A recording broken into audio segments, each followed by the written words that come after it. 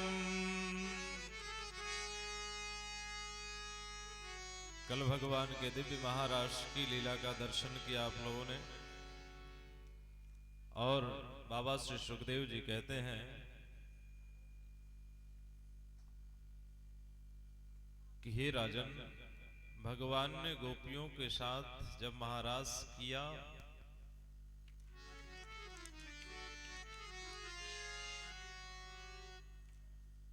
तो जीव और ब्रह्म का मिलन हो रहा था। आज जीव और जीव के मिलन को रास की संज्ञा देते हैं सब लोग कि कृष्ण ने किया तो हम कर रहे हैं, तो क्या बिगड़ रहा है। लेकिन बाबा श्री सुखदेव जी कहते हैं कि हे राजन, आत्मा का सीधा संबंध परमात्मा से जुड़ रहा था, और भक्त भगवान के सम्मुख जब आया तो जीव और ब्रह्म का मिलन होने लगा। उसी क्रिया को महारास की लीला कहते हैं।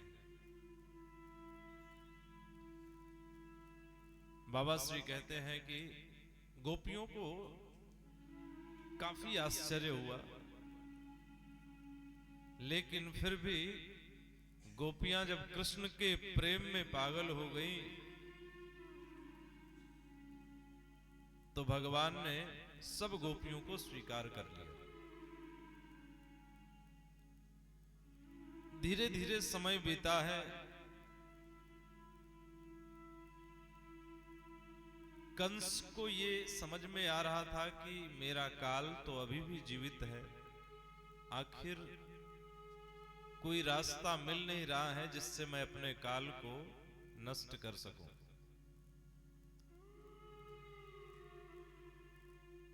नारद जी को बुलाया, नारद जी आए। नारद जी ने कहा कि महाराज कैसे याद किया?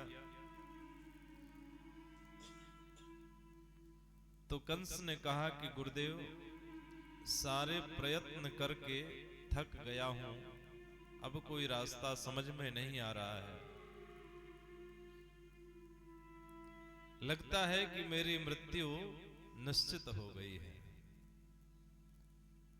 नारद ने कहा कि हे महाराज, अभी तक जितना प्रयत्न आपने किया, जितने राक्षसों को भेजा, उसमें से एक भी राक्षस आपके समान बलशाली नहीं था। आप तो सर्वश्रेष्ठ बलवान हैं महाराज,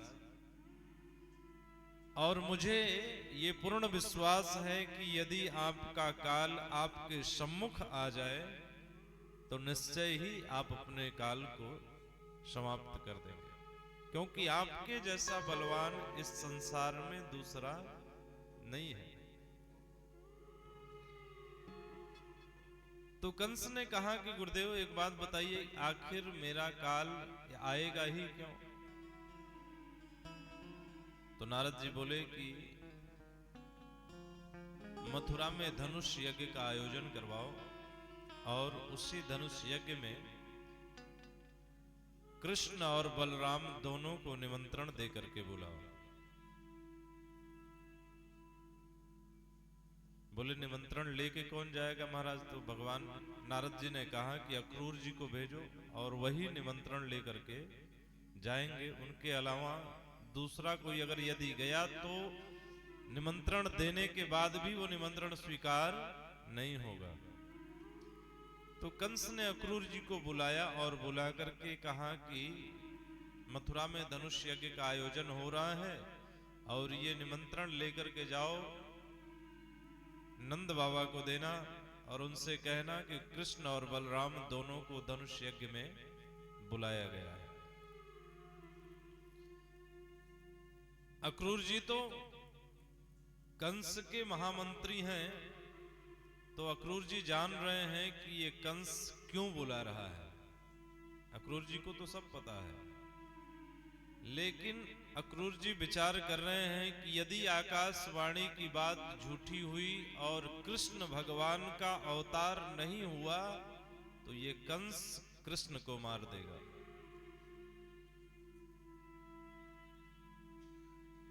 लेकिन राजा आज्ञा है तो जाना तो पड़ेगा, संदेशा लेके जाना पड़ेगा। अक्रूर जी रथ पे सवार हुए और संदेशा लेकर के चल देते हैं। जैसे पहुंचे हैं, जमुना जी को पार किया और रमण रेती में पहुंचे तो अक्रूर जी के मन में यही भाव चल रहा है कि यदि कृष्ण भगवान नहीं हुए तो कंस मार देगा। इच्छा नहीं हो रही है कि संदेशा लेकर के नंद बाबा के यहां जाएं। वहीं रमण रेती में सुबह से दोपहर हो गई, शाम होने को आई है। वहीं धरती का बिस्तर बना करके वहीं लेट गए। सूर्य अस्त होने को आया, अगर नहीं जाते हैं तो राज आज्ञा का विरोध होगा, इसलिए जाना उनको जरूरी है। तो अक्रूर जी पहुंचे किसी तरह से नंद बाबा के घर और जा करके नंद बाबा से कहा कि मथुरा में धनुष यज्ञ का आयोजन हुआ है, कृष्ण बलराम दोनों को बुलाया गया है।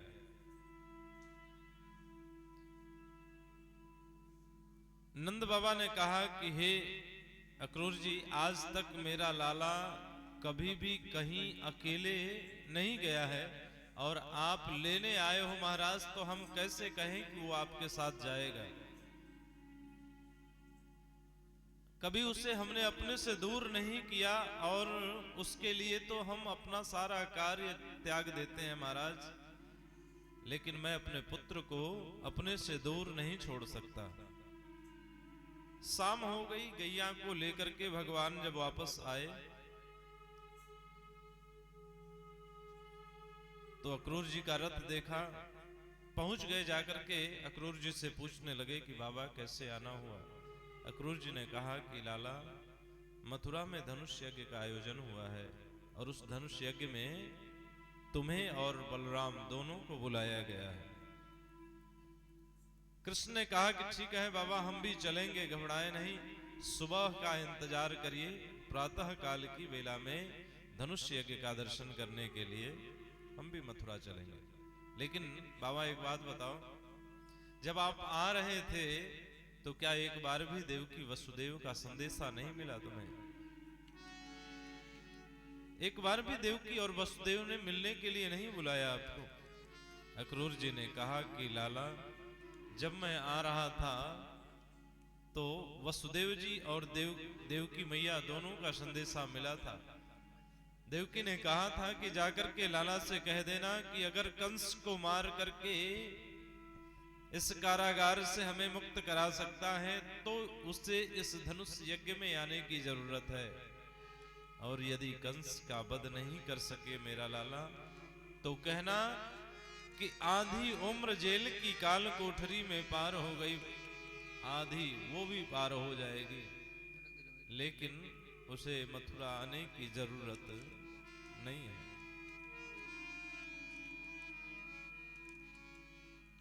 हे गोपाल, हे गोपाल,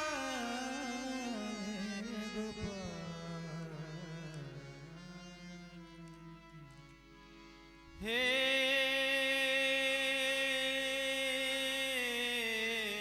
गोपाल, हे गोविंद।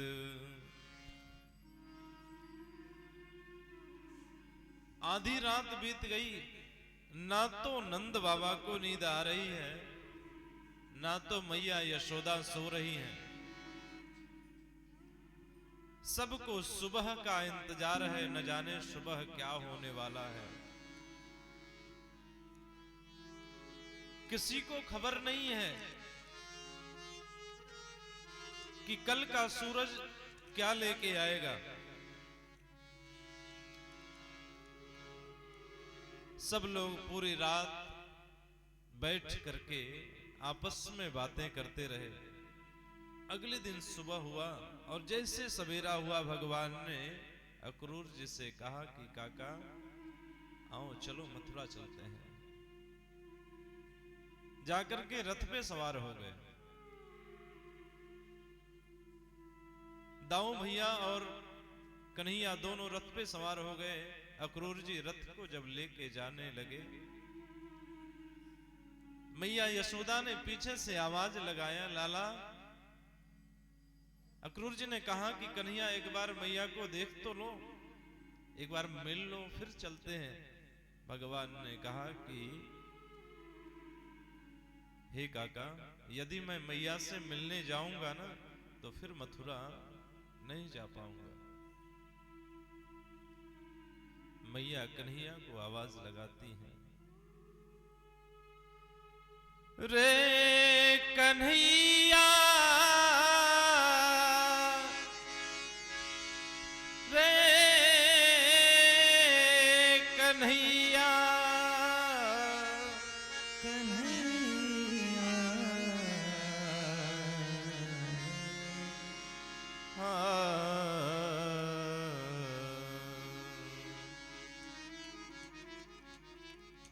मैया ने आवाज लगाया, लेकिन एक बार भगवान पलट के अपनी मैया को नहीं देखते हैं।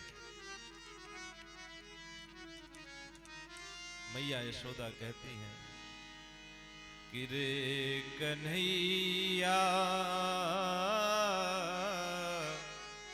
किसको कहेगा तो मैया, रे कन्हैया,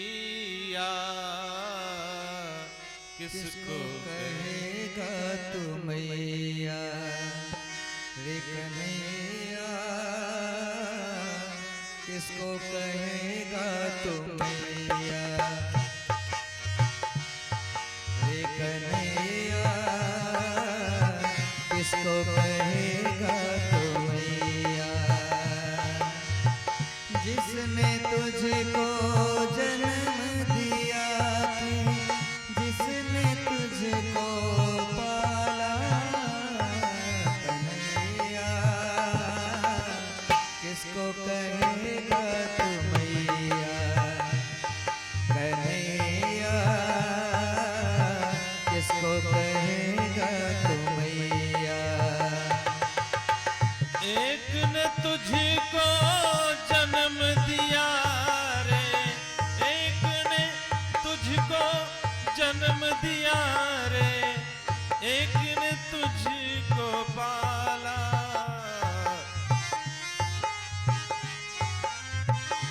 एक ने तुझको जन्म दिया रे, एक ने तुझको पाला, कन्हैया, किसको कहेगा तू मैया, कन्हैया, किसको कहेगा तू मैया।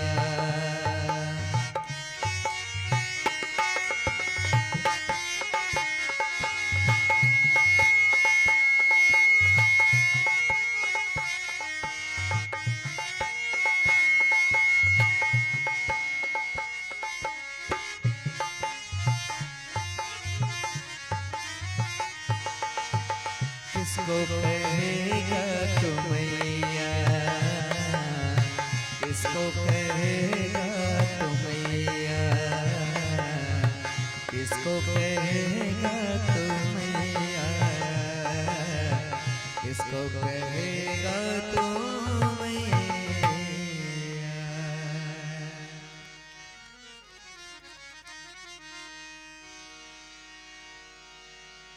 एक ने तुझको जन्म दिया रे,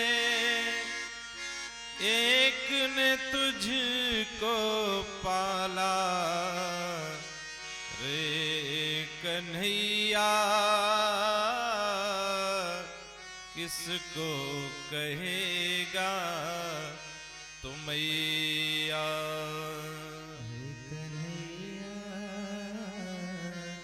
किसको कहेगा तू मैया।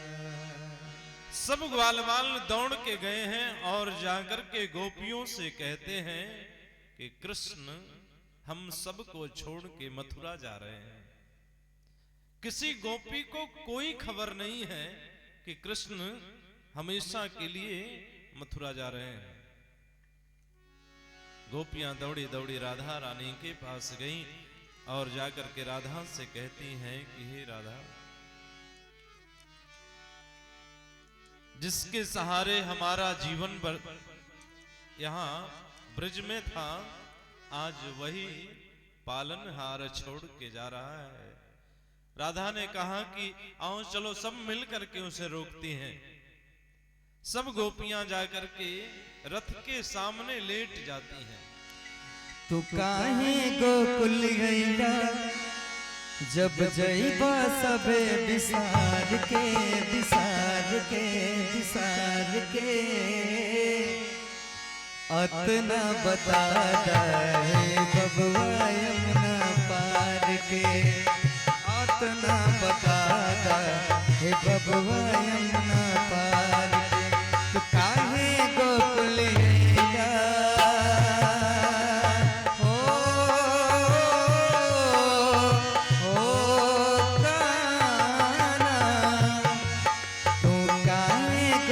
गईला, जब जइबा सबे विसार के विसार के विसार के, अतना बता दे बबुआ यमुना पार के, अतना बता दे बबुआ यमुना पार के।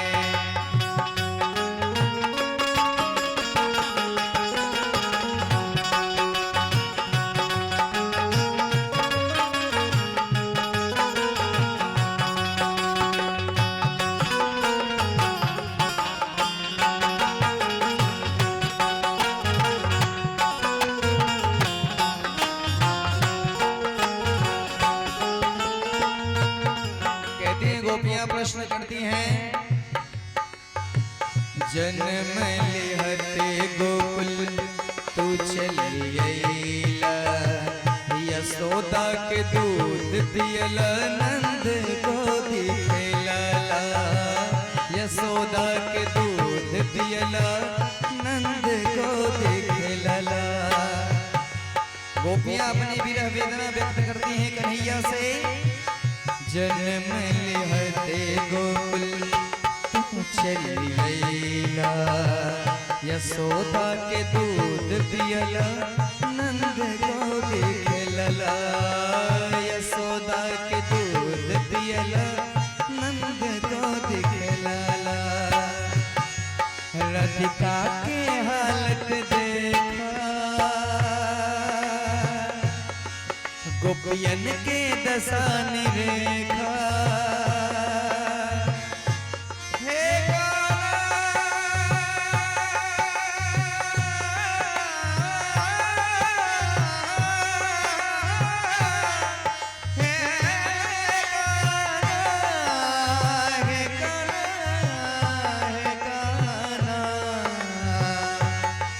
राधिका के हालत देखा, गोपियन के दशा निरेखा, तू मत जाई हाँ विसार के। क्या अतना बता दे बबुआ यमुना पार के, अतना बता दे बबुआ यमुना पार के। तू काहे गोकुल गईला, जब जइबा सबे विसार के विसार के विसार के, अतना बता दे बबुआ यमुना पार के, अतना बता दे बबुआ यमुना पार के।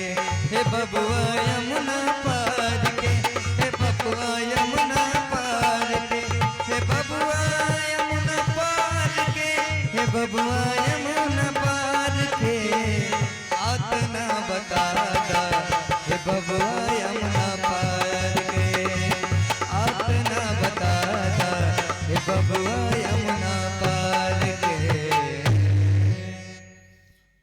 बाल गोविंद भगवान की जय।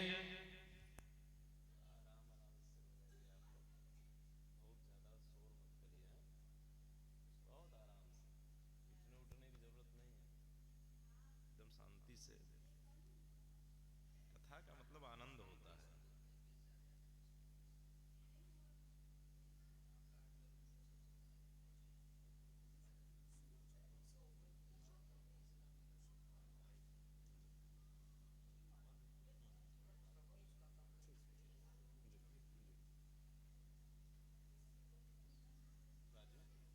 एकदम आराम से, जितना जितना मीठा हो सके उतना मीठा, बहुत पीटने की जरूरत नहीं है, एकदम आराम से बजाइए। हाँ जी जी हाँ हाँ हाँ हाँ कंसबियत विवाह, हाँ रुक्मिणी से।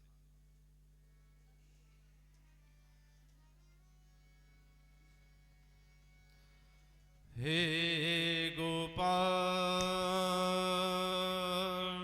गोपाल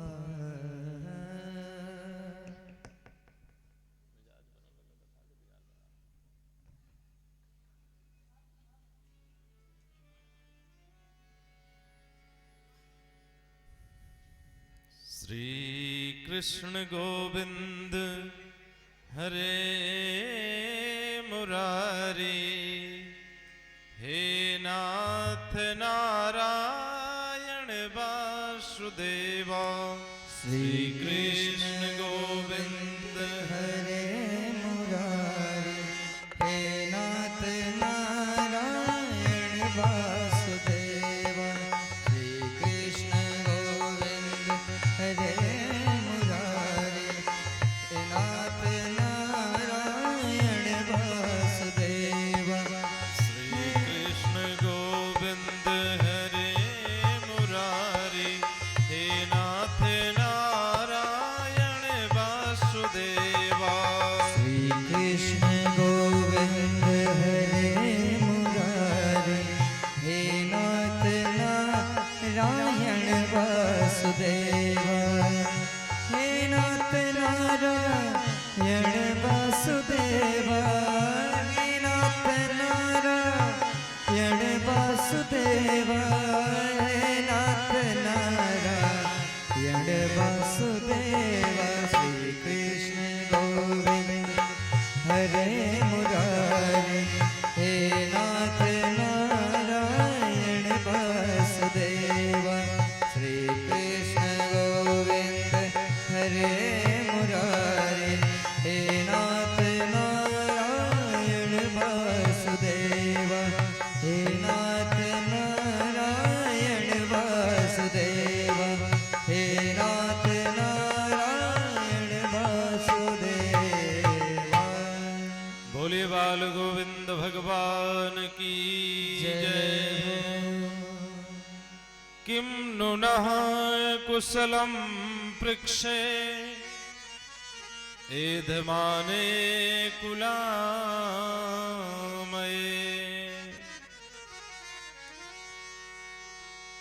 कंसे मातुलनाम्यंग,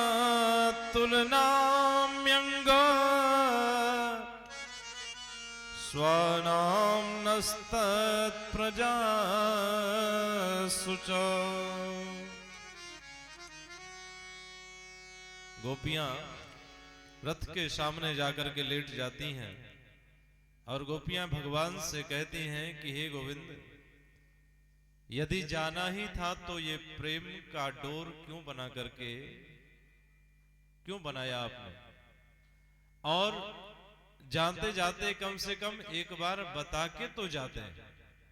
भगवान ने कहा कि गोपियों, मामा के यहाँ धनुष यज्ञ का आयोजन किया गया है और उस धनुष यज्ञ के लिए मैं 3 दिन के लिए मथुरा जा रहा हूं। 3 दिन के बाद वापस लौट के आ जाऊंगा। राधा ने कहा कि हे गोविंद, आप इन गोपियों को भले ही समझा सकते हैं, लेकिन मैं तो जानती हूं कि अब आप लौट के वापस आने वाले नहीं हैं। भगवान ने कहा कि राधा, मैं पता है कि मैं लौट के वापस नहीं आऊंगा, लेकिन मैं तुमसे बस एक प्रतिज्ञा चाहता हूं कि जब तक लौट के ना आऊं, एक बार भी तुम्हारी आंखों से आंसू नहीं गिरना चाहिए। राधा कहने लगी कि हे गोविंद, कभी एक स्त्री के प्रेम को पुरुष नहीं समझ सकता है।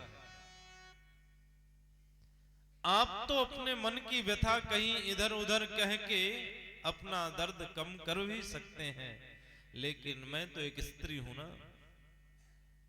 मेरे पास तो रोने के अलावा दूसरा कोई रास्ता भी नहीं बचा था, और वो भी आज आपने छीन लिया। लेकिन मैं आपको वचन देती हूं कि कभी भी मेरी आंखों से आंसू नहीं आएगा। भगवान बोले कि कुछ मांग लो जाते जाते। तो राधा कहने लगी कि हे गोविंद, बस अपना दिया हुआ वचन याद रखना कि बिठला के तुझे मन मंदिर में।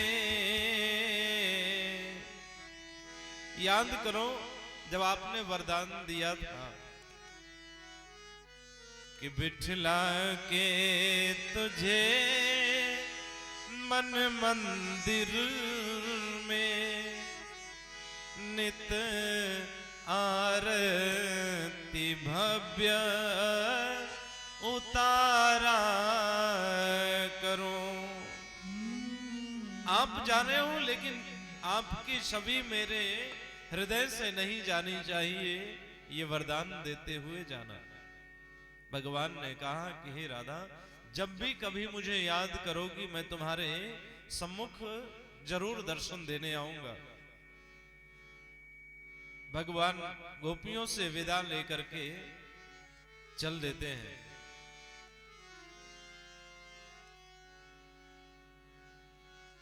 संत कहते हैं राधा रानी भगवान को ताना मारती हैं कि हे गोविंद, बनोगे राधा, बनोगे राधा,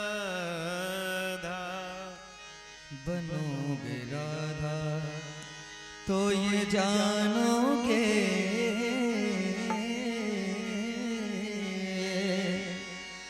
कि कैसा प्यार है मेरा ओ सावरे, ओ सावरे, ओ सावरे, ओ सावरे, ओ सावरे, ओ सावरे,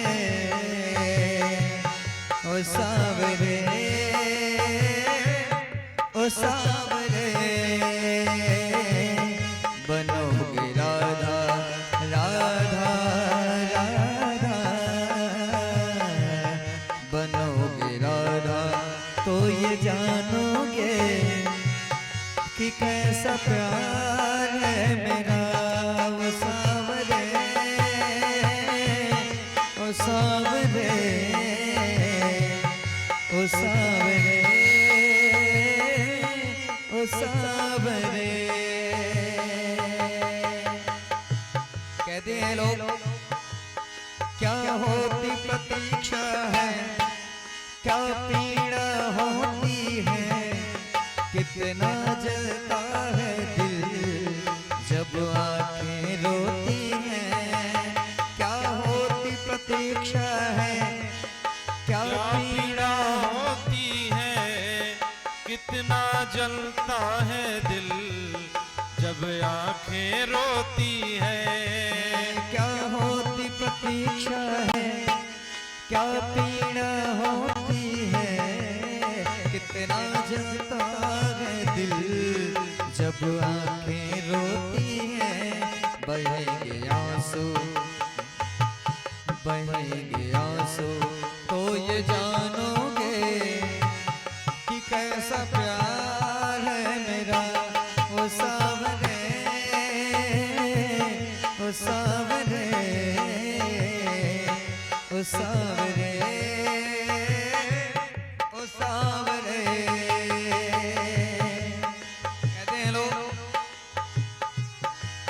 पनघट पे मधुबन में वो इंतजार करती ऐ शाम तेरे खातिर सुबह शाम मरती।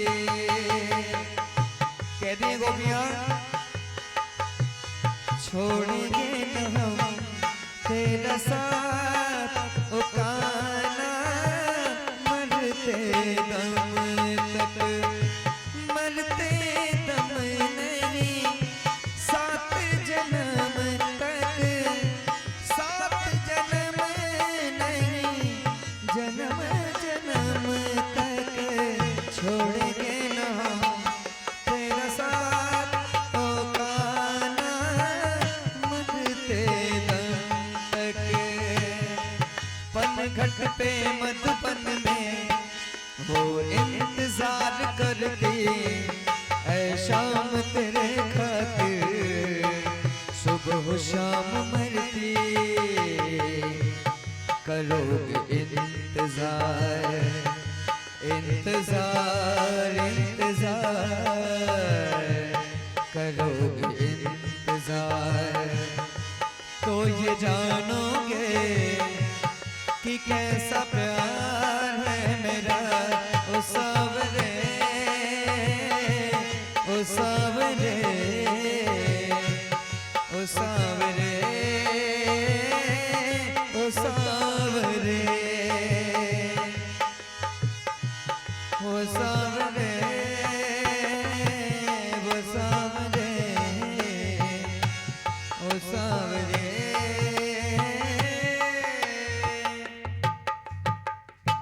बोलिए बाल गोविंद भगवान की जय। बाबा श्री सुखदेव जी कहते हैं कि राधा ने अपने जीवन में ये दुख स्वयं लिखा था। बहुत सारे पुराणों की कथाएं अलग अलग हैं। वामन पुराण में भी ये कथा आती है, कृष्ण और राधा के विरह की कथा। स्कंद पुराण में भी ये कथा मिलती है, ब्रह्म वैवर्त पुराण में भी ये कथा मिलती है।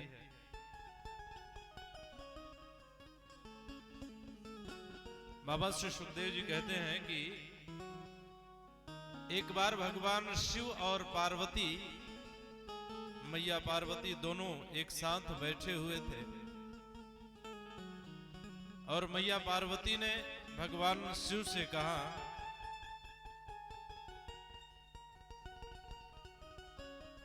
कि हे प्रभु, बार बार मैं आपकी पत्नी बनती हूं और आप मेरे पति बनते हैं। तो भगवान ने कहा, देवी बात तो सही है। भगवती पार्वती ने कहा कि हे नाथ, इस बार इच्छा है कि लीला बिल्कुल विपरीत हो जाए। तो भगवान ने कहा कि बताओ अब क्या इच्छा है तुम्हारी। तो भगवान शिव ने कहा, पार्वती कहने लगी कि हे प्रभु, इस बार मैं पुरुष बनना चाहती हूं और आप स्त्री बन जाएं। तो द्वापर में भगवान शिव का ही अवतार था श्री राधा रानी का। बाबा श्री सुखदेव जी कहते हैं कि भगवान शिव ने ही श्री राधा रानी के रूप में अवतार लिया था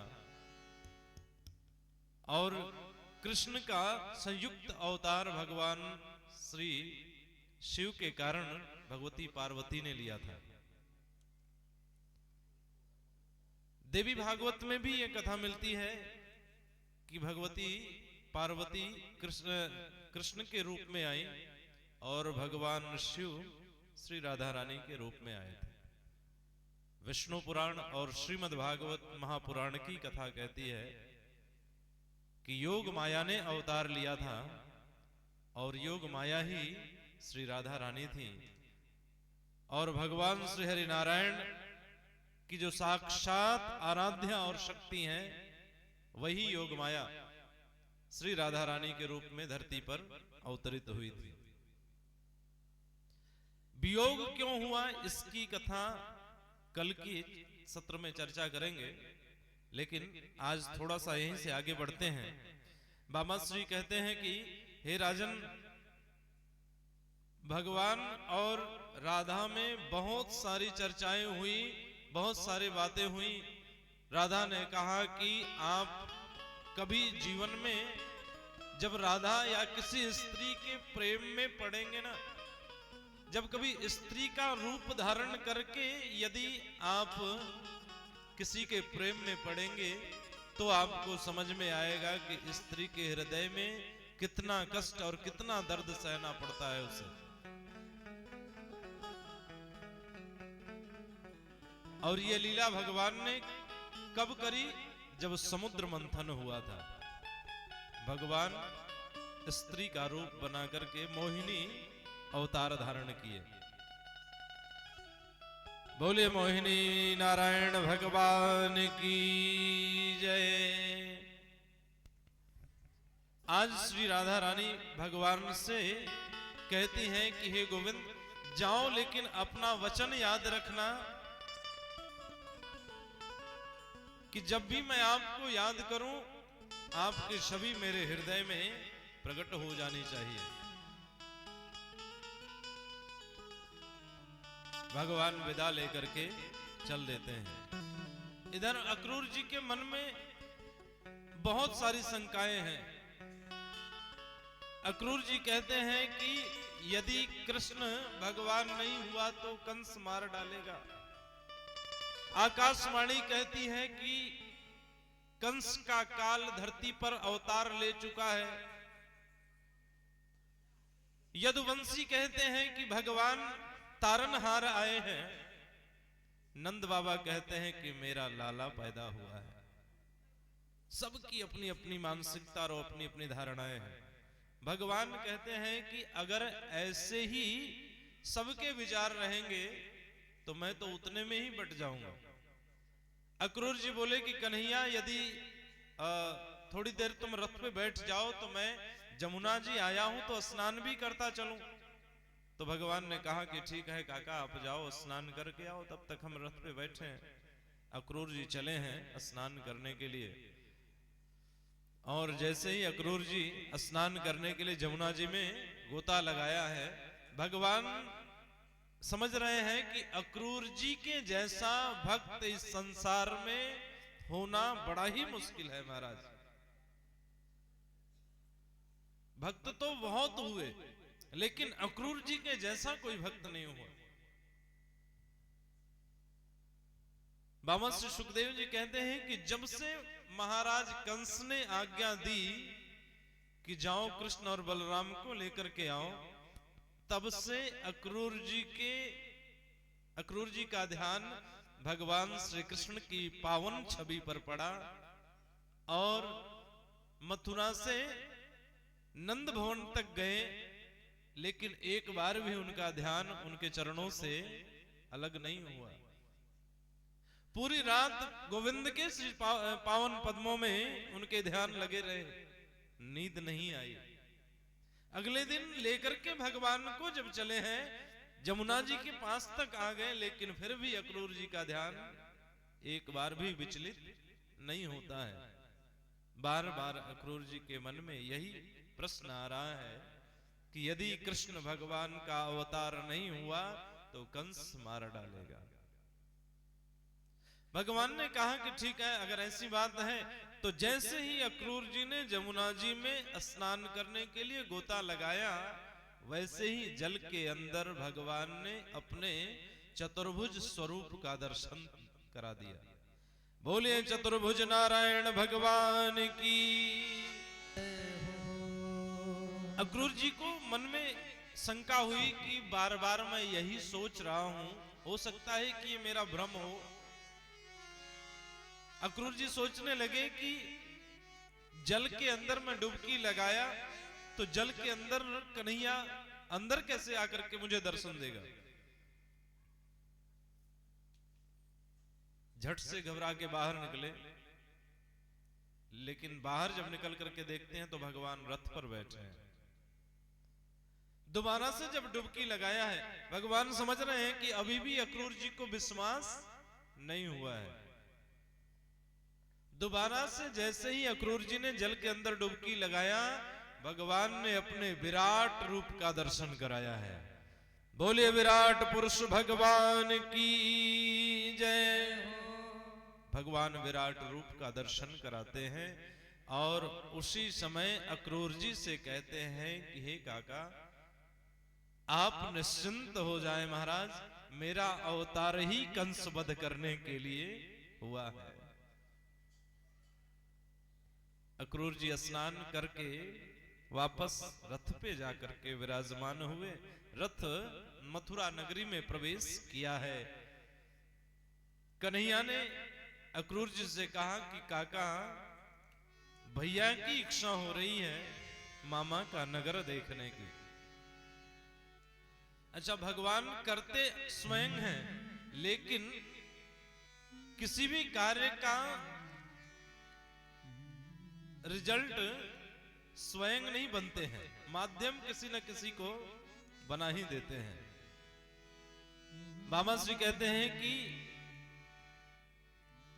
हुई है सोई जो राम रचि राखा, हुई है सोई जो राम रचि राखा, हुई है सोई जो राम रचि राखा, हुई है सोई जो राम रचि राखा, तो करि तरक बढ़ावहि शाखा, को करि तरक बढ़ावहि शाखा, को करि तरक बढ़ावहि शाखा।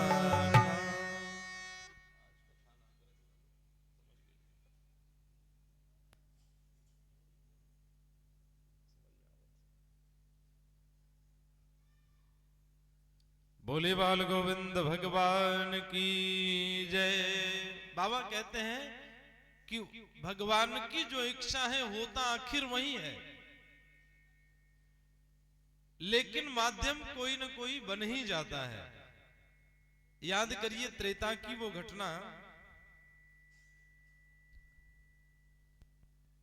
विश्वामित्र से भगवान ने कहा कि गुरुदेव, लक्ष्मण के हृदय में इच्छा हो रही है कि वो जाकर के जनकपुर देख के आए। बाबा से लिखते हैं कि लखन हृदय लालसा बिसेखी, लखन हृदय लालसा बिसेखी, लगन हृदय लालसा बिसेखी, लखन हृदय लालसा बिसेखी, जाई जनकपुर आई देखी, जाई जनकपुर आई देखी, जाई जनकपुर आई देखी। भगवान कहते हैं कि काका, यदि आपकी आज्ञा हो तो भैया की इच्छा हो रही है मामा का नगर देखने की। अक्रूर जी ने कहा कि लाला जाओ, लेकिन कहीं किसी से लड़ाई झगड़ा मत करना। भगवान दाऊ भैया के साथ मथुरा नगर भ्रमण के लिए बाहर निकलते हैं और कुछ ही दूर अभी आगे बढ़े हैं कि देखते क्या है कि समस्त ब्रजवासी, समस्त ग्वालवाल भगवान के पीछे पीछे चले आ रहे थे। भगवान ने सब ग्वाल वालों को जब देखा तो भगवान प्रसन्न हो गए कि चलो, जहां दो थे दो से भले सब मित्र मंडली यहां वापस आ गई। अब सबके साथ मथुरा नगर भ्रमण के लिए निकलते हैं। भगवान सब ग्वाल वालों को लेकर के मथुरा नगरी भ्रमण करने के लिए चलते हैं। कुछ ही दूर गए हैं और जाकर के देखा है कि एक धोबी महाराज कंस का राजसी वस्त्र धो रहा था।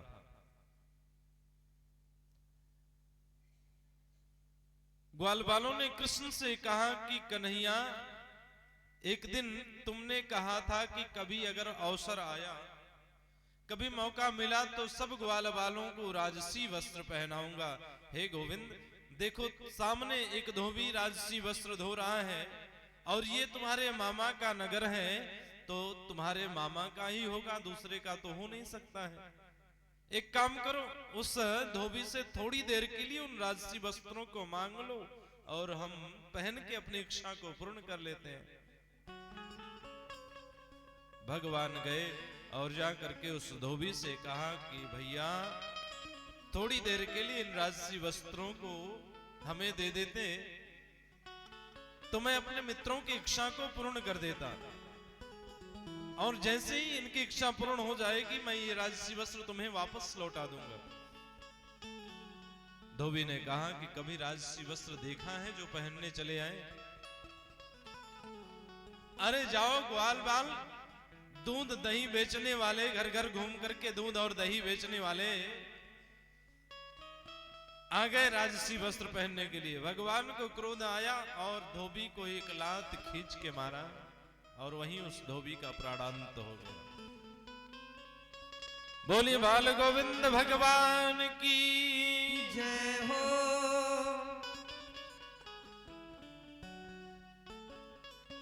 विद्वानों ने पूछा कि प्रभु आपने उस धोबी को क्यों मारा, आखिर उसका दोष क्या था? वो तो अपने स्वामी की आज्ञा का पालन कर रहा था। बोले इस धोबी को मारने का कारण बस इतना था कि ये धोबी कोई साधारण नहीं था। ये वही धोबी था जिसने त्रेता में जानकी के ऊपर लांछन लगाया था। उस समय तो मैं मर्यादाओं की जंजीरों में बंधा हुआ था, तो उस समय इसे दंड नहीं दे पाया। आज मौका मिला था तो उसका दंड आज इसे दिया है। और जैसे ही धोबी का प्राणांत हुआ, समस्त राजसी वस्त्रों को भगवान ने ग्वाल वालों में वितरित कर दिया।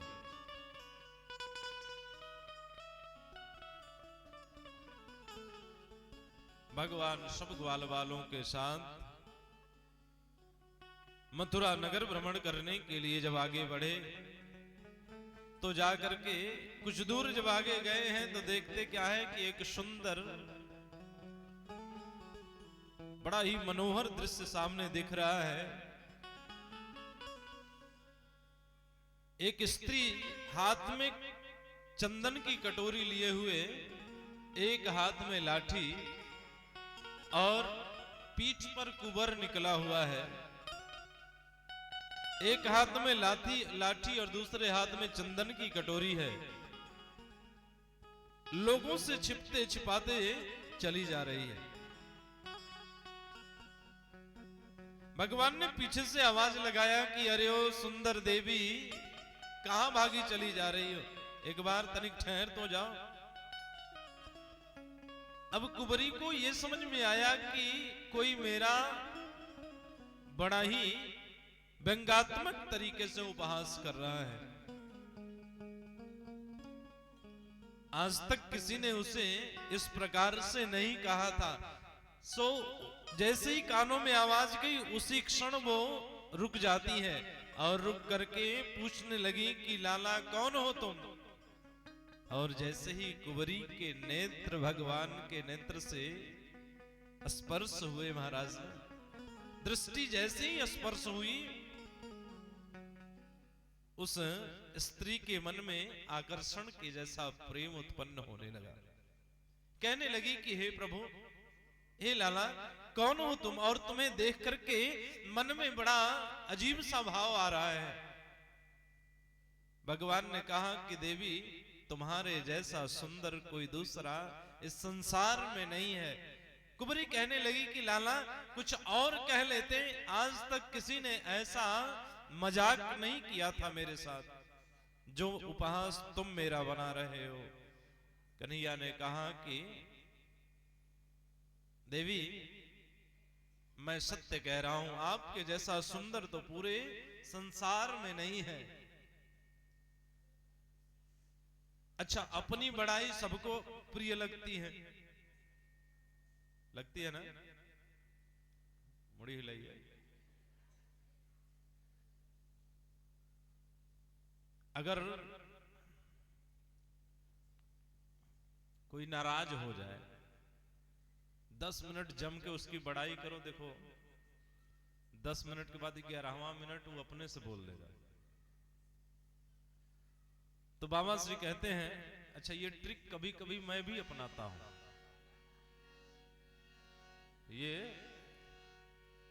ये रास्ता कभी कभी हमको भी काम देता है। एक बार पंडिताइन नाराज हो गई,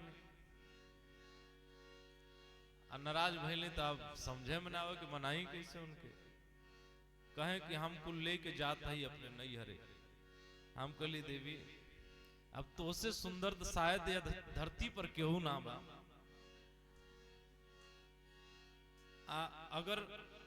अगर तबो ना माने तो एक और बढ़िया, उससे भी जबरदस्त उपाय बा। अगर आपन बड़ाई कैले के बादों न माने तो दूसर का उपाय के उनकरे नैहरे के बड़ाई कैले।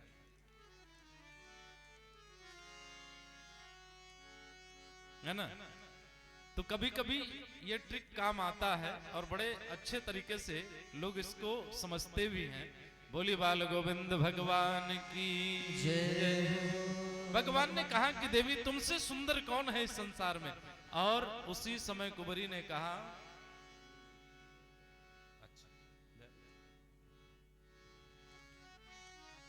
हे गोपाल,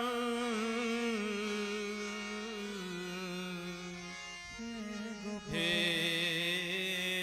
गोविंद,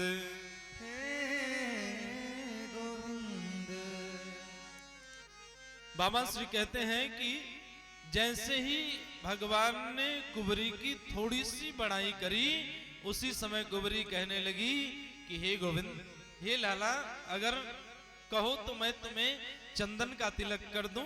भगवान ने कहा कि देवी, अगर इच्छा है तो कर दो। और उसी समय कुबरी ने भगवान को चंदन का तिलक किया है। और जैसे तिलक किया प्यारे, भगवान ने कुबरी का स्पर्श किया और भगवान के स्पर्श करते ही कुबरी का दिव्य स्वरूप ऐसा निखर के सामने आया, जैसे मानो स्वर्ग की अप्सराएं भी उस कुबरी के स्वरूप को देख करके शर्माने लगी। अब भगवान वहां से जब जाने लगे तो कुबरी ने कहा कि गोविंद, यदि आप जा रहे हो तो किसके सहारे छोड़ के जा रहे हो? इतना सुंदर रूप दिया और देने के बाद अब तो साथ भी दो, तब तो छोड़ करके जाना था, तो फिर इस रूप की जरूरत क्या थी? भगवान ने कहा कि देवी, विश्वास करो, मैं आऊंगा और तुम्हें अपने साथ लेके जाऊंगा। अब वो कुबरी भगवान की प्रतीक्षा करने लगी। मेरा गोपाल गिरधारी, जमाने से निराला है। मेरा गोपाल गिरधारी, जमाने से निराला है। मेरा गोपाल गिरधारी, जमाने से निराला है।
कभी वो रूठ जाता है, कभी वो मुस्कुराता है, कभी वो रूठ जाता है, कभी वो मुस्कुराता है, कभी वो रूठ जाता है, कभी वो मुस्कुराता है, कभी वो रूठ जाता है, कभी वो मुस्कुराता है। ये तरसाने का मोहन ने, ये तरसाने का मोहन ने निराला ढंग निकाला है, ये तरसाने का मोहन ने निराला ढंग निकाला है। मेरा गोपाल गिरधारी जमाने से निराला है। मेरा गोपाल गिरधारी जमाने से निराला है। मेरा गोपाल गिरधारी जमाने से निराला है। जमाने से निराला है। जमाने से निराला है। बोलिए बाल गोविंद भगवान की जय हो। बड़ा ही सौभाग्य है आज कि आदरणीय मंत्री जी का आगमन भी इस कथा के मध्य में बड़े सहज स्वभाव के धनी हैं आदरणीय श्री मंत्री जी, और हमारा ये दूसरी बार संयोग बना है आपके साथ। एक बार दारानगर में जब कथा हो रही थी उस समय, और आज फिर दोबारा आपका आगमन कथा के मध्य में यहाँ हुआ। बड़े ही आनंद का विषय है, और ऐसे ऐसे धर्म धुरंधर अगर इस संसार में है महाराज, तो निश्चित है इस संसार में धर्म की ध्वजा को कोई झुका नहीं सकता है। मैं आप श्री से निवेदन करूंगा कि थोड़ा सा इस सनातन धर्म को लेकर के हमारे समस्त भक्तों का मार्गदर्शन करें, और उसके बाद कथा के अग्रिम पंक्ति में हम लोग प्रवेश करेंगे।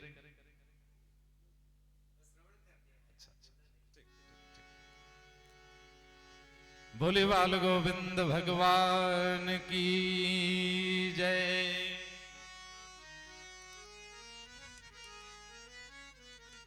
भगवान कुबरी से विदा लेकर के कुछ दूर आगे जब बढ़े, तो जैसे ही कंस महल की तरफ भगवान ने प्रवेश किया है, तो कंस का एक हाथी था जिसको मदिरा पान करा करके बिल्कुल ही मदमस्त कर दिया था, और कृष्ण के आने का इंतजार हो रहा था। जैसे ही कृष्ण को देखा तो उस हाथी को छोड़ दिया गया और कहा कि जाओ दोनों बालकों को मार के आओ। वह मदिरा पी करके मदमस्त हाथी, जिसका नाम कुबलिया पीड़ रखा गया था, वह कुबलिया पीड़ कृष्ण को मारने के लिए चला है। और जैसे भगवान ने देखा कि अब तो ये सन्निकट आ ही रहा है, तो दाऊ भैया को सावधान किया और कुबलिया पीड़ हाथी का सूंड पकड़ करके जोर से घुमाया है भगवान ने। आकाश मार्ग में वह गया और जैसे धरती पर गिरा है, धड़ाम से उसका शरीर शव में बदल गया। बोले बाल गोविंद भगवान की जय। भगवान कुबलिया पीड़ का उद्धार करते हैं और कंस के महल में प्रवेश कर गए। अहो विधास्तव न क्वचित् दया संयोज्य मैत्रा प्रणयेन देहिना। कंस के महल में बामा श्री सुखदेव जी कहते हैं कि जैसे ही कंस ने देखा कि कृष्ण महल के अंदर प्रवेश कर रहे हैं तो अपने दो पहलवान मुष्टिक और चाणूर से कहा कि जाओ और इनके साथ युद्ध करो। मुष्टिक और चाणूर के साथ भगवान ने युद्ध किया और उसके बाद भी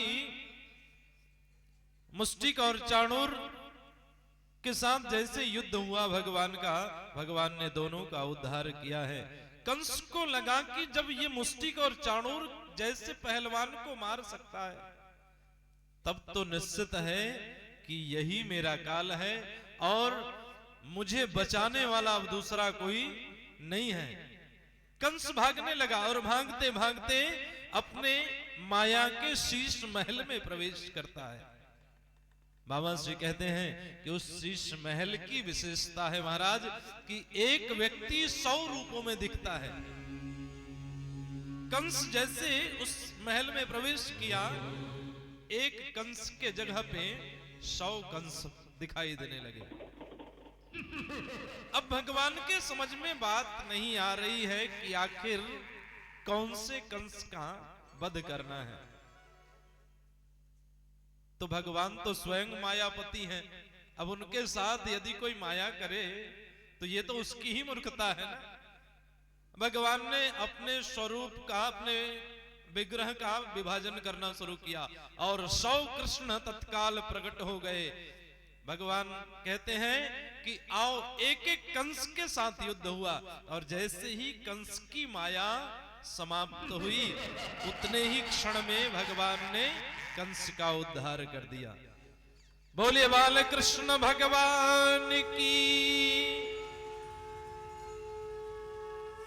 और बाबा जी कहते हैं कि यही तो कृपा है हमारे गोविंद की।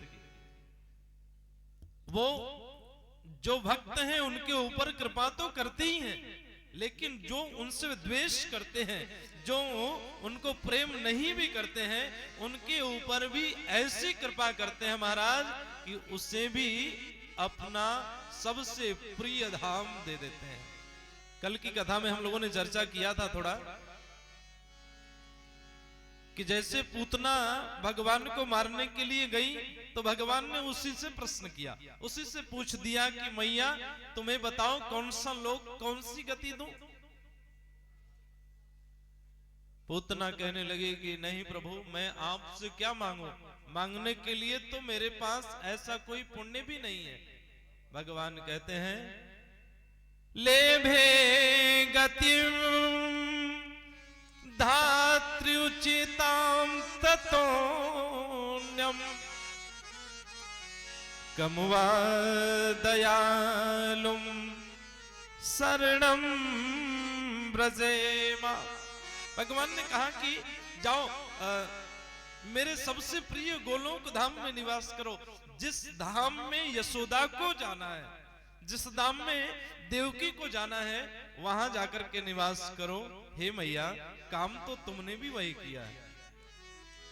आज कंस का उद्धार किया भगवान ने, कंस को भी अपने गोलोक धाम का वासी बना दिया। बाबा श्री कहते हैं कि कृपा की न होती जो आदत तुम्हारी, जो आदत तुम्हारी तो सुनी ही रहती अदालत तुम्हारी, तो सुनी ही रहती अदालत तुम्हारी। कृपा की न होती जो आदत तुम्हारी, जो आदत तुम्हारी तो सोनी ही रहती अदालत तुम्हारी, तो सुनी ही रहती अदालत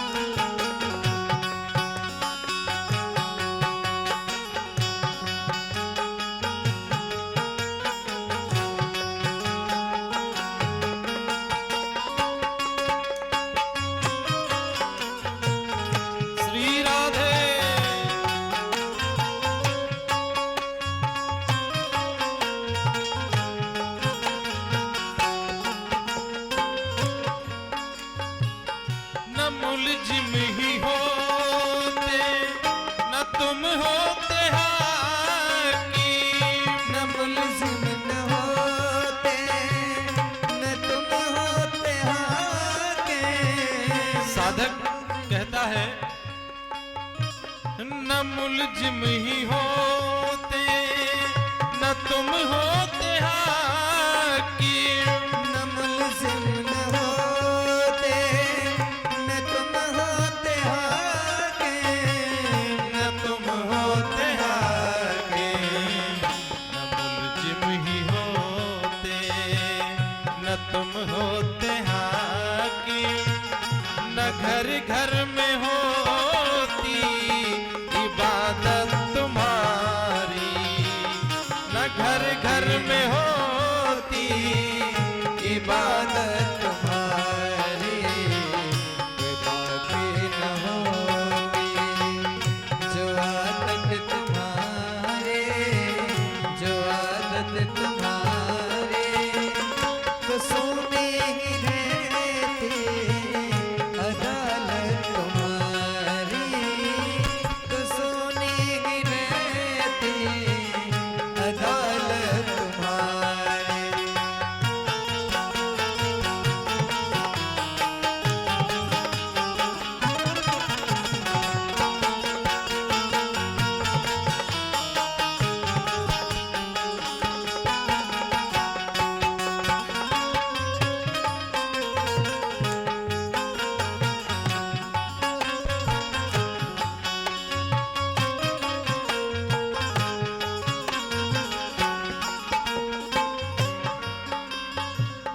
जो दीनों के दिल में जगह तुम न पाते, जो दीनों के दिल में जगह तुम न पाते। जो दीनों के दिल में कान्हा जगह तुम न पाते, दीनों के दिल में कान्हा जगह तुम न पाते। जगह तुम न पाते। तो किस घर में होती तो किस दिल में होती इबादत तुम्हारी, इबादत तुम्हारी, इबादत तुम्हारी कृपा की न होती। जो आदत तुम्हारी जो आदत तुम्हारी सोने ही रहती अदालत तुम्हारी, तो सोने ही रहती अदालत तुम्हारी, तो सोने ही रहती अदालत तुम्हारी, तो सोने ही रहती अदालत तुम्हारी। बोलिए बाल गोविंद भगवान की जय हो। भगवान ने कंस का उद्धार किया और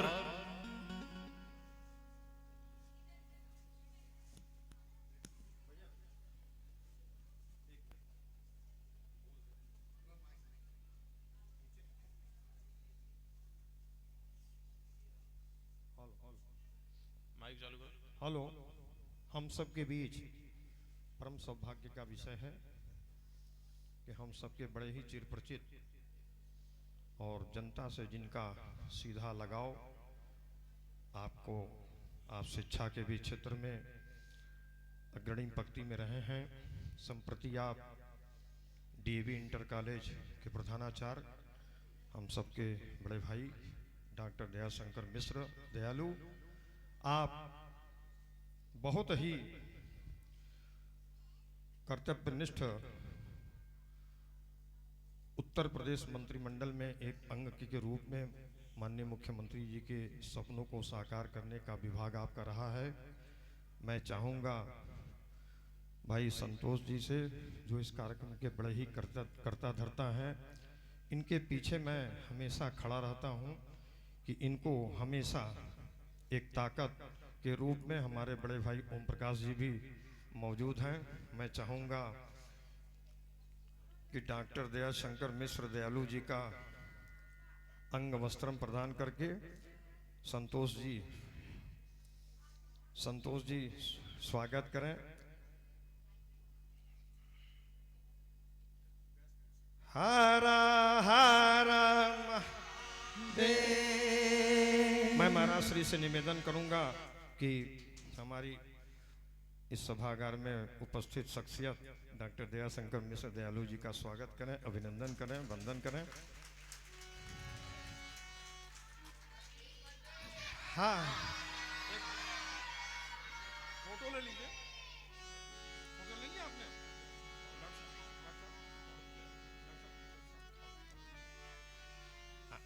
चलिए एक बार फोटो ले लीजिए। और महाराज श्री से मैं वैसे भी समय समय पर मंच पर क्षमा मांगता रहता हूँ, उसी श्रृंखला में यह भी है। और मैं माननीय मंत्री जी से चाहूंगा कि 2 शब्द। चलिए स्वागत है, अभिनंदन है, आप आए, इस सभागार की आपने शोभा बढ़ाया, आपको आयोजन समिति बहुत बहुत धन्यवाद देती है। हर हर महादेव।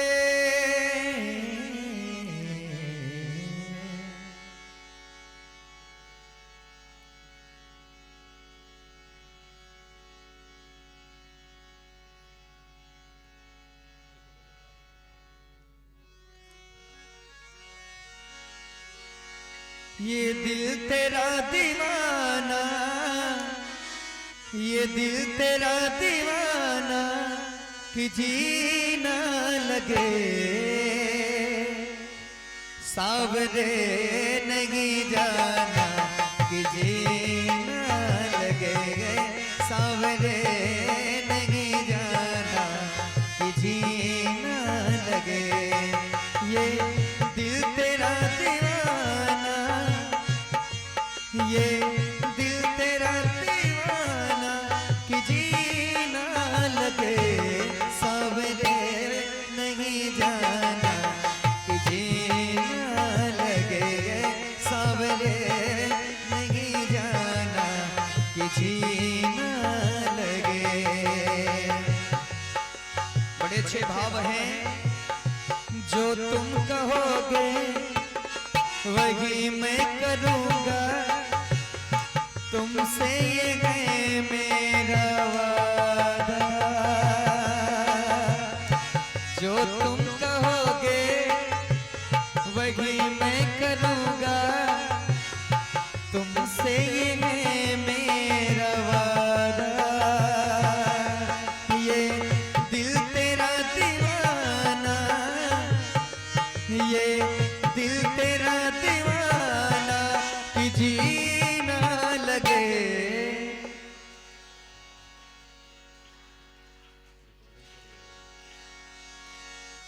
सावरे नहीं जाना कि जीना लगे, सावरे नहीं जाना कि जीना लगे, सावरे नहीं जाना कि जीना लगे, सावरे नहीं जाना कि जीना लगे।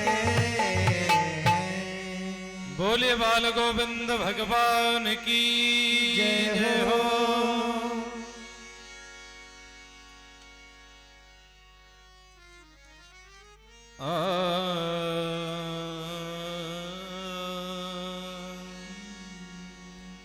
एवं ब्रुवाणा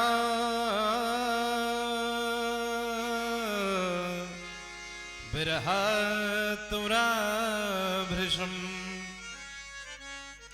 ब्रज स्त्रियः कृष्ण विसक्त मानसाः विसृज्य लज्जां रुरुदुः स्म सुस्वरम् गोविंद दामोदर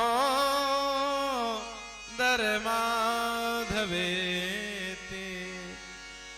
भगवान गोपियों को छोड़ करके जब गए तो कृष्ण प्रेम में गोपियां ऐसी व्याकुल हुई कि अपने तन की शुद्ध बुद्ध ही खो करके नंद भवन में बैठ के कृष्ण के आने का इंतजार कर रही हैं।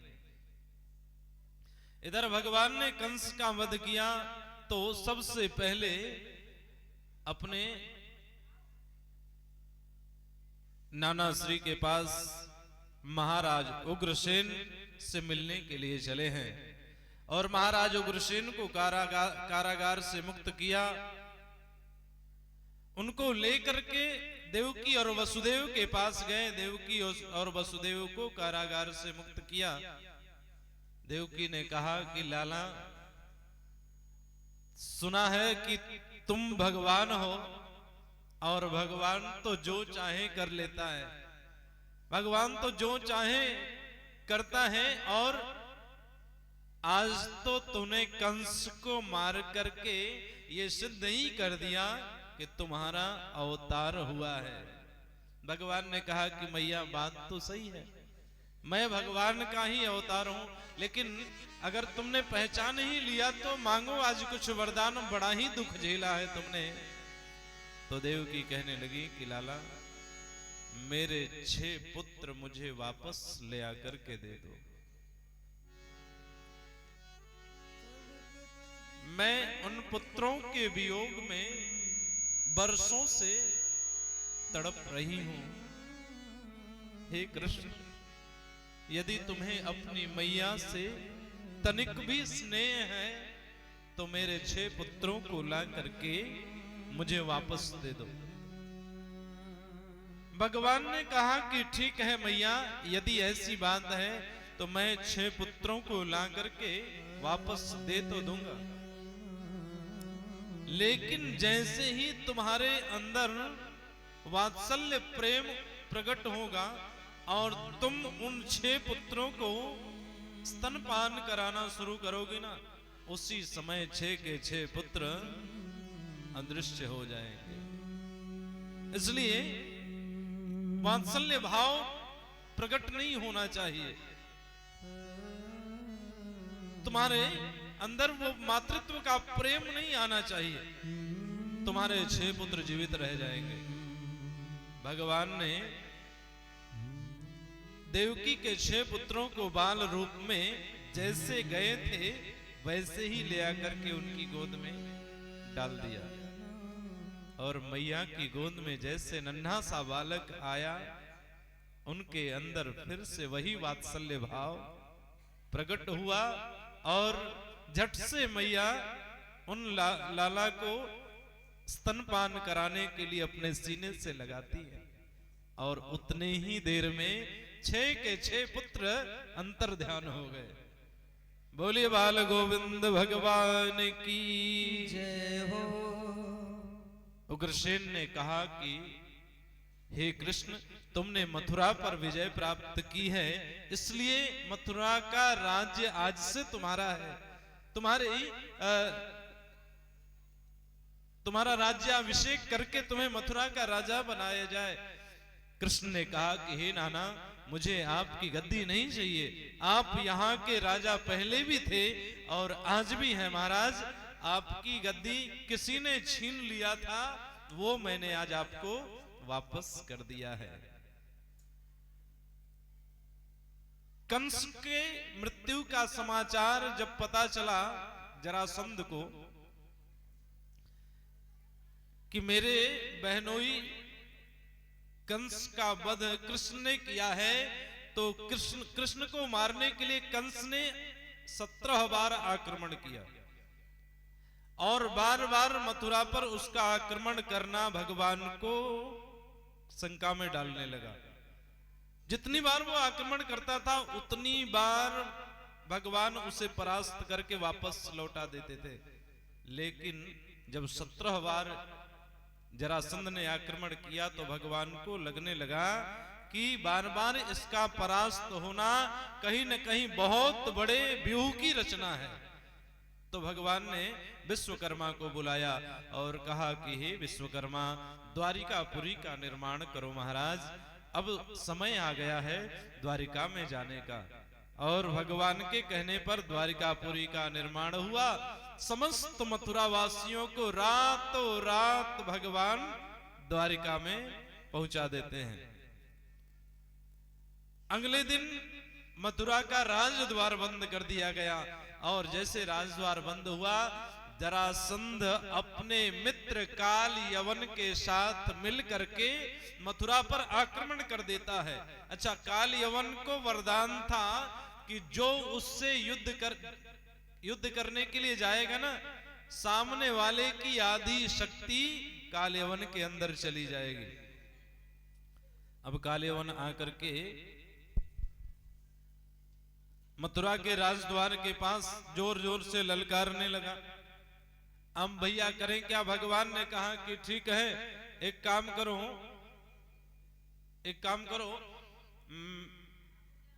मैं लड़ तो पाऊंगा नहीं उससे, क्योंकि लड़ने जाऊंगा तो मेरी ही आधी शक्ति उसके अंदर चली जाएगी। भगवान मथुरा का राजद्वार खोल करके काल यवन के पास गए और जाकर के कहते हैं कि भैया तुम ही युद्ध प्रारंभ करो। जैसे काल यवन ने प्रहार किया है भगवान के ऊपर, भगवान भागना शुरू कर दिए। आगे आगे गोविंद, पीछे पीछे काल यवन भगवान को दौड़ाने लगा।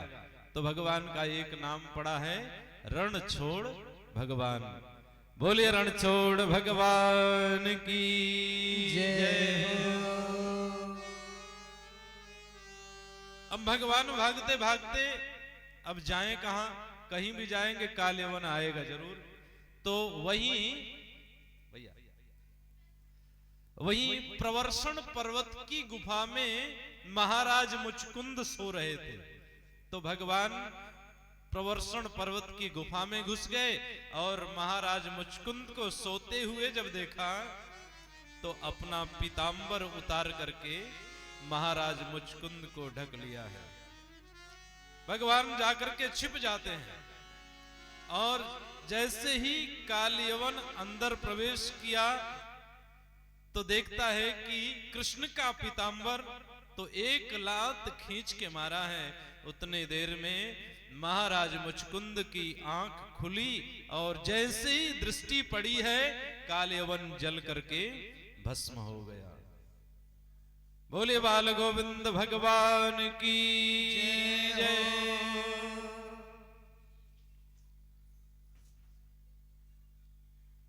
इधर भगवान जैसे ही काल यवन जल करके भस्म हुआ, अपने माता पिता के साथ देवकी और वसुदेव के साथ द्वारिकापुरी में प्रवेश करते हैं। संत कहते हैं, न जाने कौन से गुण पे दया निधि रीझ जाते हैं। न जाने कौन से गुण पे दया निधि रीझ जाते हैं। न जाने कौन से गुण पे दया निधि रीझ जाते हैं। न जाने कौन से गुण पे दया निधि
निमंत्रण नृप सुयोधन का नहीं स्वीकार करते निमंत्रण नृप सुयोधन का। विदुर के घर पहुँच करके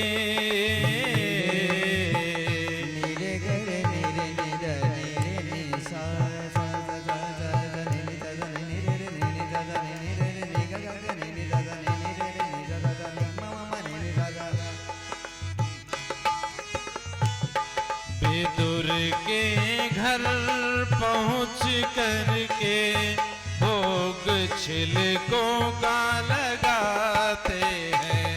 विदुर के घर पहुँच करके भोग छिलकों का लगाते हैं। न जाने कौन से गुण पे दया निधि रिझ जाते हैं।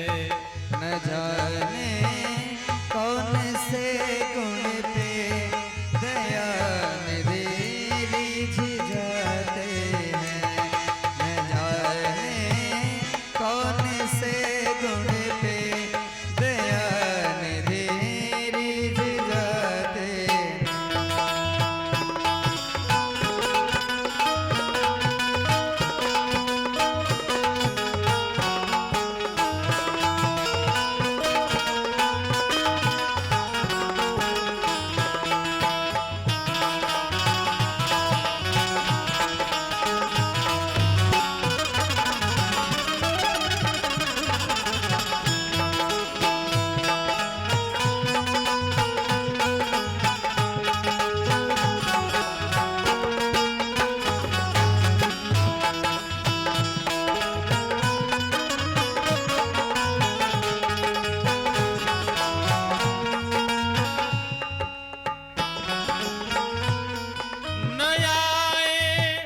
मधुपुरी से गोपियों की दुख व्यथा सुनकर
द्रौपद जाकी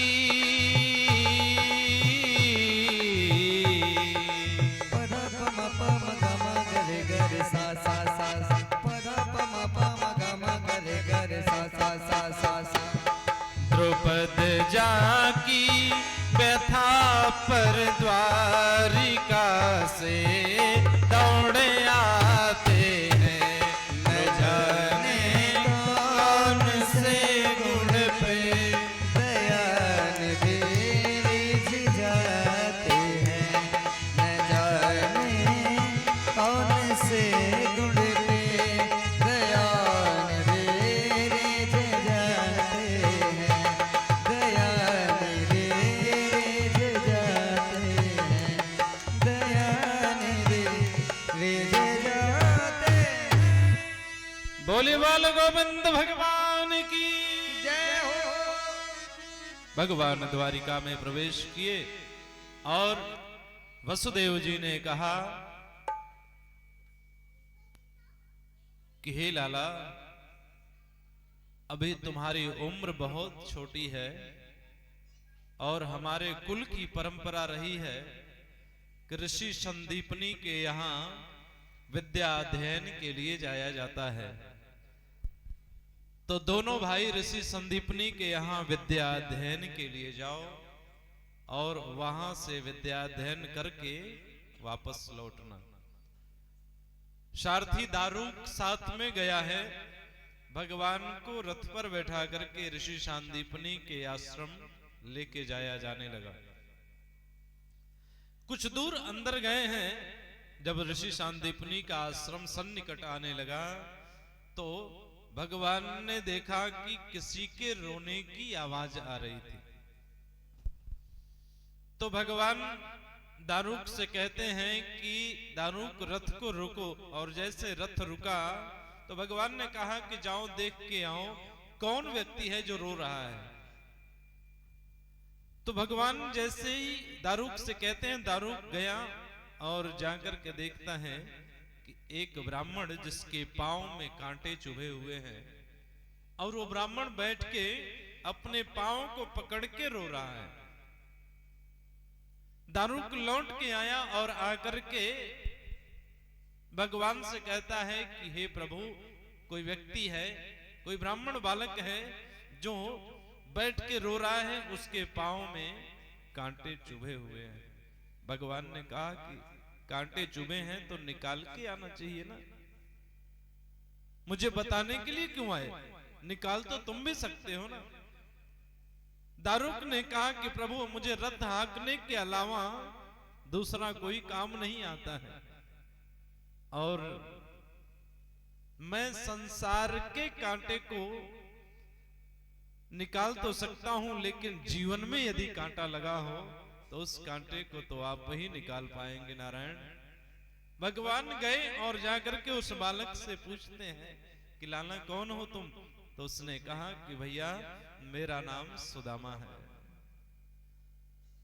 भगवान ने अपने दांतों से खींच करके उन कांटों को निकाला है और अपने ही रथ पर बैठाया, साथ में लेकर के ऋषि संदीपनी के आश्रम चले हैं विद्या अध्ययन करने के लिए। विद्या पूर्ण होती है और जब भगवान का अध्ययन पूर्ण हुआ तो वापस पुनः द्वारिका आए हैं और द्वारिकाधीश बने हैं भगवान, उनका राज्याभिषेक हुआ है। बोलिए द्वारिकाधीश भगवान की जय।